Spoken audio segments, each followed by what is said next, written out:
والصلاة والسلام على رسول الأنبياء والمرسلين أما بعد فأعوذ بالله من الشيطان الرجيم بسم الله الرحمن الرحيم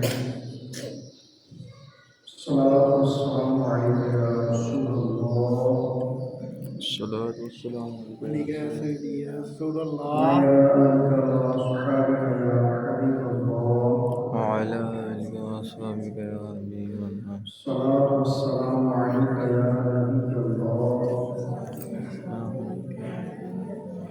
وعلى آلك وأصحابك يا نور الله.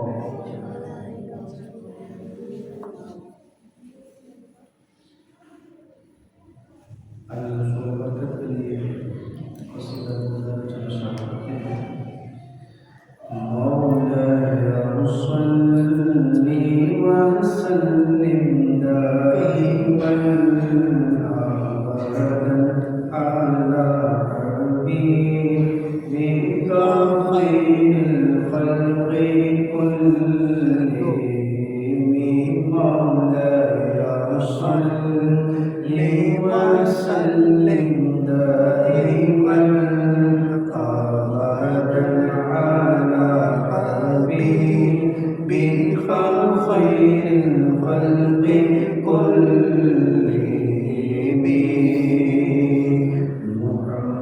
محمد سيد الكونين والثقلين محمد سيد الكونين والثقلين محمد سيد الكونين والثقلين والفريقين من رب ومن عجب مولاي صل وسلم دائما أبدا على حبيبك خير الخلق كلهم هو الحبيب الذي ترجى شفاعته هو الحبيب الذي ترجى شفاعته هو الحبيب الذي ترجى شفاعته هو الحبيب الذي ترجى شفاعته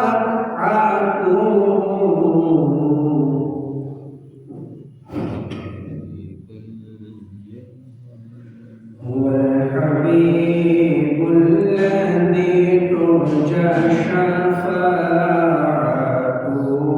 لكل هول من الأهوال مقتحم مولاي صل دائما أبدا على حبيبك خير الخلق كلهم يا رب بالمصطفى بلغ مقاصدنا يا رب بالمصطفى بلغ مقاصدنا واغفر لنا ما مضى يا واسع الكرم مولاي صل وسلم دائما أبدا على حبيبك خير الخلق كلهم.